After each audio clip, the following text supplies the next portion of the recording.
할렐루야. 또 귀한 또 한 주간을 맞았습니다. 저희가 하나님 안에서 늘 감사하며 승리하게 되기를 소망합니다. 기도하고 시작하겠습니다. 하나님 아버지, 감사와 찬양을 드립니다. 하나님께서 우리에게 주신 하나님의 복, 그것은 바로 예수 그리스도의 이름인 것을 선포합니다. 이 땅의 어떤 재물과 건강과 성공과 어떠한 명예보다 정말 예수 그리스도의 이름이 더 뛰어나고 귀한 것을 고백합니다. 그 고백이 우리 안에서 살아 숨쉬는 은혜가 있기를 원하고, 이제는 어둠 속에 거하던 인생을 내려놓고 이제는 빛 속으로 거룩함으로 나아가는 은혜를 누리게 하여 주시옵소서. 우리의 기도의 응답이 되신 예수 그리스도의 이름으로 간절히 기도합니다. 아멘. 오늘은 저희가 9주차 강의를 하게 됩니다. 이제 8과를 배우게 되는데요. 다시 한번 또 단원을 볼까요? 1단원은 하나님이 구원을 이루어 가신다. 2단원, 하나님이 구원을 완성하신다. 거기에서 이제는 8과입니다. 8과의 제목, 시온의 온전한 회복과 영광. 이사야 60장에서 62장의 말씀을 나누겠는데요.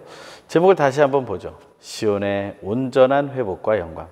하나님께서 이방 사람들을 구원하시고 또 그들도 불러주시지만, 하나님이 진짜 구원하고 싶어하는 첫 번째 대상이 누굴까요? 그것은 바로 하나님의 백성입니다. 먼저 부름받았던 하나님 백성, 그들이 시온이 되는 것이죠. 먼저 믿은 그리스도인인 우리도 또한 시온이 될 것입니다. 하나님은 그 시온을 온전하게 회복시키시기 원하고, 하나님이 온전하게 회복시키시면 빛이 드러난다는 거예요. 빛이 드러난다는 것이 바로 영광이죠. 영광이라는 말이 한자로 무엇입니까? 그것은 빛나고 빛난다라는 말이죠. 빛날 영의 빛날 광자. 빛나고 빛나는 삶이 우리 앞에 펼쳐져 있다라는 것이죠. 그것이 나에게 믿음이 된다면 얼마나 행복한 시간이 되겠습니까? 항상 어둠 속에만, 그 눌림 속에만 살아가는 그런 모습이 아니라 이제는 빛 속에서 들어가요. 빛을 드러내며 사는 삶, 그것이 우리 안에 있게 되길 간절히 소망합니다. 우리가 또 그 다음 암기 구절에 대한 이야기인데요. 이사야 61장 1절과 2절입니다. 오늘 본문 교재 195페이지를 펴보시고요. 한번 1절과 2절의 말씀을 같이 한번 읽도록 하겠습니다. 시작. 주 여호와의 영이 내게 내리셨으니 이는 여호와께서 내게 기름을 부으사 가난한 자에게 아름다운 소식을 전하게 하려 하심이라. 나를 보내사 마음이 상한 자를 고치며 포로된 자에게 자유를, 갇힌 자에게 노임을 선포하며 여호와의 은혜의 해와 우리 하나님의 보복의 날을 선포하여 모든 슬픈 자를 위로하되. 아멘. 우리가 너무 잘 아는 구절이죠. 누가복음에서 예수님께서 자기 자신이 메시아임을, 그리스도이심을 선포하는 그런 장면이 나올 때 거기 회당에 들어가셔서 그날의 말씀을 펴시죠. 그것을 예수님이 읽게 됩니다. 그 말씀이 바로 이사야 61장 1절과 2절이었습니다. 그것을 기억하면서 다시 한번 우리 이 말씀을 보죠. 주 여호와의 영이라는 것입니다. 그것과 연결되는 물질적인 단어는 바로 기름입니다. 바로 기름이라는 것, 부어지는 것이죠. 어노인팅이라고 합니다. 그 기름이 부어지는 사건, 그것이 하나님의 영이 내게 내려지는 사건과 같다라는 것이죠. 내려졌다라는 것은 위로부터 임했다는 것이고, 그 위로부터라는 것은 하늘에 계신 아버지로부터 왔다라는 것을 얘기하는 것입니다. 하늘에 계신 아버지는 어떤 분이십니까? 창조주이며 구원자이며 심판자이시죠. 모든 것 되시는 분이십니다. 모든 것의 주인이십니다. 그것을 신뢰하는 것이죠. 하나님의 영이 임했다라는 것은 그 영이 그냥 하나의 물질이 아니라는 것입니다. 그것은 하나님 자신이시고 삼위일체 하나님이시라는 사실을 우리는 기억하게 됩니다. 그런데 기름이 부어지자 어떤 일을 합니까? 사명이 주어지죠. 전하게 하려 함이라 라는 그런 사명이 주어집니다. 고치며 라는 말이 나옵니다. 선포하며 라는 말이 나오고요. 위로하되 라는 말이 나옵니다. 이것이 사명이 되는 겁니다. 이런 사명을 살아간다는 것이 얼마나 아름다운 일인가 하는 생각을 해봅니다. 그냥 내가 많은 돈을 벌고 성취하고 다른 사람한테 존귀의 여김을 받고 높임을 받아서 난 아무것도 하지 않아도 되는 그러한 인생, 그것은 정말 재미없을 것 같습니다. 하나님이 만들어 오신 자연 속에서 그저 모든 것을 다 잊어버리고 그냥 편안하게 살고자 하는 그런 마음, 그것도 아닌 것 같습니다. 정말 보람된 인생이라는 것은 나를 필요로 하는 사람에게로 가서, 그런 환경으로 가서 내가 그들에게 필요한 모습을 공급해 주는 것이죠. 하지만 그것이 악이 아니라 그것이 선행이며 하나님 주신 은사, 하나님 주신 달란트를 보여주는 것이라면 얼마나 좋겠습니까? 그것을 한번 오늘 상상해 보면 좋을 것 같습니다. 하나님께서 우리에게 주신 놀라운 은혜를 우리는 잊지 않고 바라보게 되기를 간절히 소망합니다. 오늘 또 본문 2절에 보면 나를 보내사라는 말이 나옵니다. 그게 나야라는 거예요. 나를 보내소서. 이사야가 6장에서 소명을 받을 때 이런 얘기를 하죠. 누가 나를 위해 갈고 하는 그런 하나님의 음성에 대해서 히브리어로 이렇게 말합니다. 힌네니 셸라헤니, 내가 여기 있습니다. 나를 보내주십시오 라고 말하는 거예요. 우리가 그렇게 말할 수 있을까요? 우스갯소리로 이런 얘기 많이 했습니다. 제가 저기 있습니다. 쟤를 보내십시오. 내가 가기 싫다는 거죠. 제가 먼저 가보고 괜찮으면 내가 그 다음에 가겠습니다. 선발대가 가서 살아있는지 확인하고 그들이 위험하다면 나는 가지 않겠습니다. 또 다른 사람을 보내겠습니다. 아니요. 나를 보내사. 그것은 결단이죠. 근데 비장함이 아닙니다. 왠지 너무나 행복한 것 같지 않습니까? 우리는 그것을 비장하게 받아들일 때가 있습니다. 하지만 비장함이 아니라 행복함입니다. 그것은 빛을 드러내는 일입니다. 그것은 전하는 거예요. 아름다운 소식을 전하는 거예요. 가난한 자들에게 아름다운 소식은 무엇입니까? 이제 가난은 끝났다라는 거예요. 마음이 상한 자에게 복음은 무엇이에요? 그 마음을 고쳐주시는 거예요. 포로된 자에게는 무엇입니까? 자유를 주는 거예요. 갇힌 자에게는 노임을 선포하는 거예요. 그리고 보복의 날, 은혜의 해가 있다는 걸 알려주는 거예요. 모든 슬픈 자에게는 위로가 필요합니다. 우리가 해야 할 일이 있습니다. 우리가 그 일들을 발견하며 살아가는 삶이 되길 간절히 소망합니다.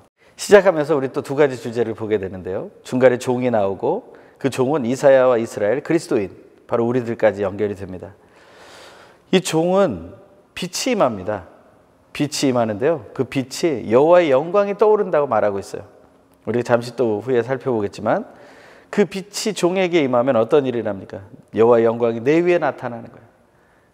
종은 빛이 아닙니다. 여호와의 떠오르는 그 영광이 그 위에 임했을 뿐이에요. 그래서 빛나게 보이는 거죠. 반사한다고 오늘 교재에서 말하고 있습니다. 그래서 그 반사하는 것을 빛남이라고 했습니다. 그 종이 빛나는 모습이 어떻게 드러납니까? 그것은 바로 거룩이라는 모습으로 드러난다는 거예요. 나라들이 내 빛을 보고 나오고 왕들이 내 광채를 보고 나오는 일이 일어나게 된다는 거죠. 아마 이사야 10장 그 본문을 보면 더 박진감 넘치고 더 너무나 놀랍다, 너무나 아름답다 하는 생각을 하게 될 것입니다. 그 전에 저희가 먼저 또 장별 주요 단어를 한번 또 살펴보도록 하겠습니다. 60장 부분인데요. 교재 196페이지부터 나옵니다. 한번 본문을 쭉 보시면서 한번 또 읽어보죠. 빛을 비추어라 영광, 어두움, 먹구름, 무백성, 떠오르는 광채, 사방, 여호와를 찬양, 영화. 예, 언제나 열려 있어서 내 발이 쉬는 곳, 구원자, 속량자, 평화, 정의, 구원, 찬양, 여호와 내 영원한 빛. 아주 좋은 말이 너무나 가득해요. 뭐 그 안에 노여움, 뭐 이런 말라버림 이런 것들이 있을지 모르지만 다 그 좋은 말입니다. 하나님의 노여움이 변화된다는 거예요. 은혜로 바뀌어요. 그리고 안 좋은 것들이 다 사라지고 말라버린다는 것입니다. 그것을 한번 살펴볼까요? 11절, 12절을 한번 보죠. 내 성문은 밤낮으로 닫히지 않고 언제나 열려 있어서 사람들이 내게 여러 나라의 재물을 가져오고 여러 나라의 왕들을 포로로 이끌어오게 하겠다. 너를 섬기지 않는 민족이나 나라는 사라질 것이다. 그 나라들은 완전히 말라버릴 것이다. 좋은 말이죠. 하나님께서 역사하시니까 이 모든 세상에 부유한 것들, 또 잘났다고 여겨졌던 교만한 것들이 다 부서져 버리는 거예요. 61장을 또 볼까요?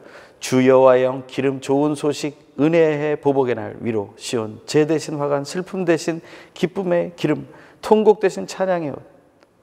이것 들으니까 찬양이 생각나죠. 내 손을 주께 높이 듭니다. 내 찬양 받으실 주님. 폐허와 황폐를 일으킬 것이야. 다시 세울 거예요. 이방이 또 나오죠. 시온을 구원하시지만 하나님은 시온을 통해서 이방이 돌아오게 하시는 것이 목표인 거죠.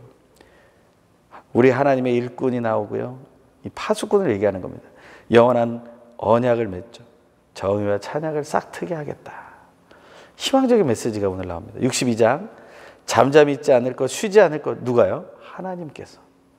아까 만군의 여호와의 열심을 우리는 나눴습니다.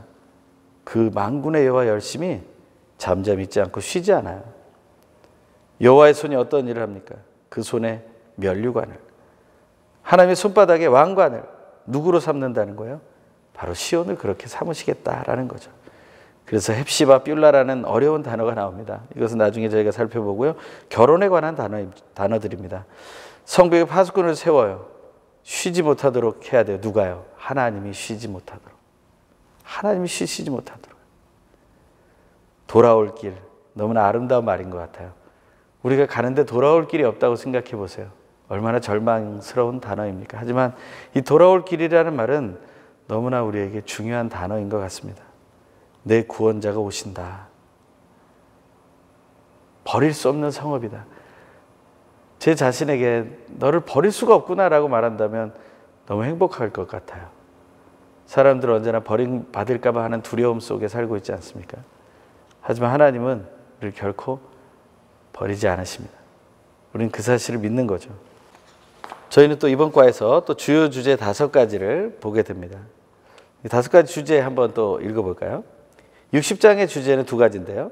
일어나라, 빛을 비추어라 하는 주제와 영원한 빛 여호와. 빛이라는 단어가 너무 중요하죠.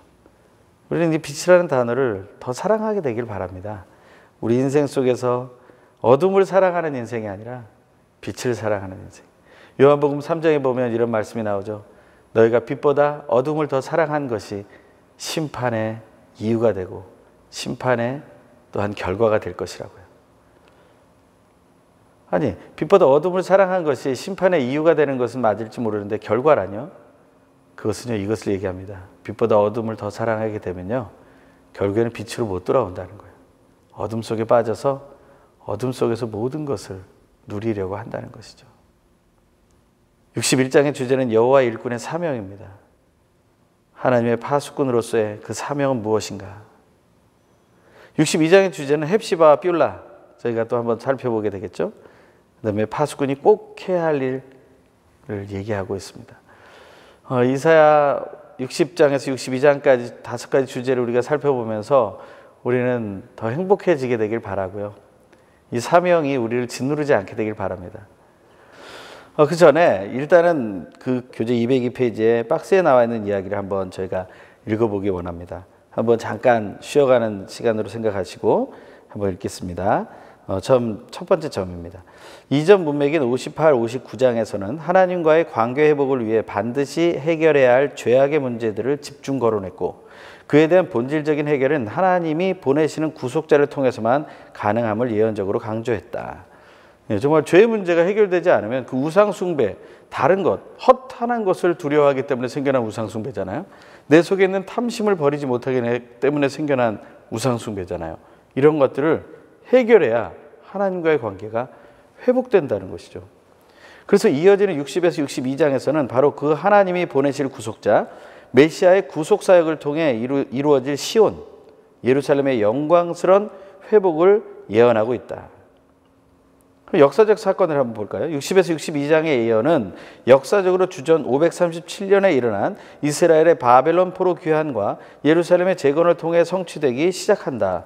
또한 신약에 들어와서 여호와의 종이신 예수 그리스도의 공생의 사역, 십자가 죽음을 통한 교회, 영적 이스라엘이죠. 그 탄생과 번영, 그리고 궁극적으로 예수 그리스도의 재림으로 인해 도래할 새하늘과 새 땅의 영광을 통해 온전히 이루어질 것이다 라고 말하는 거예요. 성경의 가장 중요한 구속사의 부분을 지금 이 장들에서 표현하고 있다라는 것을 얘기하고 있는 것입니다. 한번 저희가 일어나 빛을 비추는 예루살렘에 대한 주제를 한번 읽어볼까요? 그 자료를 보시면서요. 여호와의 영광이 다시 임하는 예루살렘, 온 세상의 빛으로 세워져 쓰임받을 예루살렘. 이것이 바로 교재 202페이지 괄호 1번의 반괄호 1번입니다. 60장은 예루살렘의 여호와 하나님의 영광이 다시 임해 예루살렘이 온 세상의 빛으로 세워질 것을 예언하는 것으로 시작한다라고 했어요. 근데 그 이야기를 한번 저희가 그 박스 위에 읽지 않았던 부분 있죠. 마지막 네 번째 점인데요. 그 부분 읽어볼게요. 먼저 60장은 메시아 사역으로 인해 온 세계의 중심이 되는 시온의 찬란한 영광의 모습을 예언하고 있다. 특히 시온의 여호와의 빛과 영광이 도래할 것과 그때 온 열방이 풍성한 재물을 가지고 시온으로 나올 것을 예언한 말씀을 기록하고 있다. 이 구절은 저희가 좀 읽어보면 좋을 것 같습니다. 앞부분으로 좀 가서요. 196페이지, 교재 196페이지에 나온 1절에서 5절의 말씀 제가 한번 읽어보죠. 60장 1절에서 5절입니다. 시작.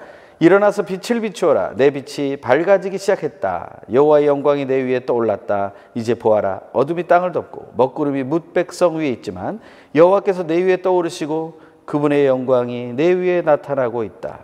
나라들이 내 빛을 보고 나오고 왕들이 내 떠오르는 광채를 보고 나오고 있다. 눈을 들어 사방을 둘러보아라.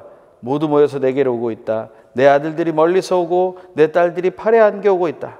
그것을 보고서 내 얼굴이 상기돼 밝아지고 내 가슴은 두근두근 고동침에 벅차오를 것이다. 바다의 산물이 내게로 밀려오고 문나라의 재물이 내게로 흘러올 것이다. 아멘. 너무나 행복한 구절이죠. 하나님의 약속이 성취되고 하나님과의 관계가 회복되니까 이런 놀라운 일들이 일어난다는 것입니다. 좀 더 읽어볼까요? 6절에서 7절입니다. 낙타 떼가 내 땅을 덮고 미디안과 에바의 어린 낙타들이 내 땅을 채울 것이다. 모든 스바 사람들이 금과 향품을 들고 여호와를 찬양하면서 나올 것이다. 게다리 모든 양떼가 내게로 모이며 느바요스의 순양들을 내가 제물로 쓸 것이다. 나는 그것들을 내 제단 위에서 제물로 기쁘게 받을 것이니 내가 내 성전을 영화롭게 하겠다. 정말 하나님을 찬양하면서 나온다. 이 말은 너무나 행복한 말인 것 같아요. 그 무너졌던 성전이 영화롭게 될 것이라는 그 말씀이 너무나 기쁩니다. 우리의 인생에 무너졌던 것들이 다 회복된다면 얼마나 좋을까. 하나님은 그 약속을 이루신다는 거예요. 8절과 9절도 읽어보겠습니다. 저기 구름처럼 둥실거리며 몰려오는 저 사람들이 누구냐? 둥지로 돌아오는 비둘기처럼 날아오는 저 사람들이 누구냐? 보아라, 섬들이 나를 바라보며 다시스의 배들이 앞장서서 멀리서 내 자녀를 데려오는구나. 은과 금도 함께 싣고 오는구나. 여호와 내 하나님의 이름을 높이고 너를 영화롭게 하신 이스라엘의 거룩하신 분을 높이려고 오는구나. 하나님을 높이러 사람들이 몰려드는 거예요. 시편에는 성전에 오르는 노래가 있습니다. 성전에 올라가며 부르는 노래죠. 절기마다 모여서 하나님 앞에 예배하는 자들. 그러한 모습 속에서 놀라운 은혜를 체험하게 되는 것이죠. 그러한 장면이 기억이 납니다. 모두가 모이는 것이죠. 일어나 빛을 비추는 사명의 유익이 무엇인지 저희가 또 네 가지를 또 살펴보고자 합니다. 괄호 1번입니다. 영적 무감각으로부터 깨어나는 회복. 그 부분은요 202페이지에 나오는 반괄호 2번입니다. 교재를 읽어보죠. 특히 지금까지의 영적 무감각에서 깨어일어나 하나님의 빛으로 사명을 다하라는 권면을 주목해야 한다. 이것은 52장 1절에 시온아 깨어나거라와 연결된다고 얘기하고 있어요. 또한 42장 6절, 49장 6절에 나오는 이방인의 빛이 되라 하는 명령을 행동으로 실천해야 되는 순간이라는 것을 얘기한다는 거예요. 그럼 어떤 일이 납니까? 2번, 열방과 열왕이 그 빛으로 나오게 된다는 거예요. 반괄호 3번입니다. 202페이지.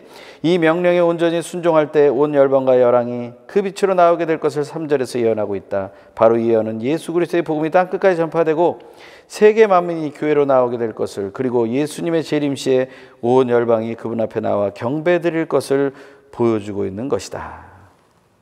예수 그리스도의 언약의 성취죠. 세 번째입니다. 스스로 빛을 발하는 것이 아닌 빛의 반사 사명이 있다. 일어나 빛을 비추는 사명은 내가 빛이 되면 안 돼요. 내가 빛이 아닌걸요. 하지만 빛을 반사하는, 빛이 필요한 곳에 빛을 비춰주는 역할, 그것이 우리의 사명이다라는 것이죠. 그것은 203페이지에 나오는 반괄호 4번입니다. 여기서 반드시 기억해야 할 것은 이스라엘은 스스로 빛을 발할 수 없다는 사실이다. 오직 여호와 하나님의 영광의 빛이 그들에게 임할 때 그 빛을 반사할 수 있게 되는 것이다. 이것이 얼마나 놀라운 일인지 모르겠습니다. 네 번째는요, 자료를 보면 이방인과 하나님 백성이 시온으로 돌아오는 이야기가 나와요. 그것을 한번 저희가 204페이지 교재에서 한번 볼까요? 204페이지 교재입니다. 괄호 2번 시온으로 나오는 온 열방과 민족이라는 제목인데요. 1번을 한번 읽어보죠. 여호와의 빛과 영광이 된 예루살렘으로 모여드는 만민의 모습은 이미 49장 18절과 22절에서 예언된 말씀을 반복한 것으로 여호와의 종이 하나님의 사명에 순종해 말씀의 빛을 들고 땅끝까지 나아갈 때, 즉 복음이 전파될 때 이방 민족들이 믿음으로 나올 것을 보여주고 있는 것이다. 하나님 나라 회복은 이렇게 아름답게 이루어지는 것입니다. 우리가 일어나서 빛을 발할 때 그 일이 이루어집니다.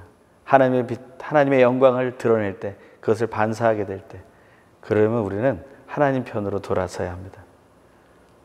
거울을 가지고 태양빛을 어두운 곳에 반사해서 비춰주고자 할 때 어떻게 해야 됩니까? 거울에 빛을 반사할 수 있는 부분을 태양을 향해 돌려놓아야 하죠. 우리는 그렇게 하나님께로 돌아서야 합니다. 그리고 어두운 곳에 그 빛을 비춰줘야 합니다. 그것이 바로 우리가 해야 할 사명인 것을 알게 되기 원합니다. 우리가 잠시 후에 또 나머지 4개의 주제를 살펴보도록 하겠습니다.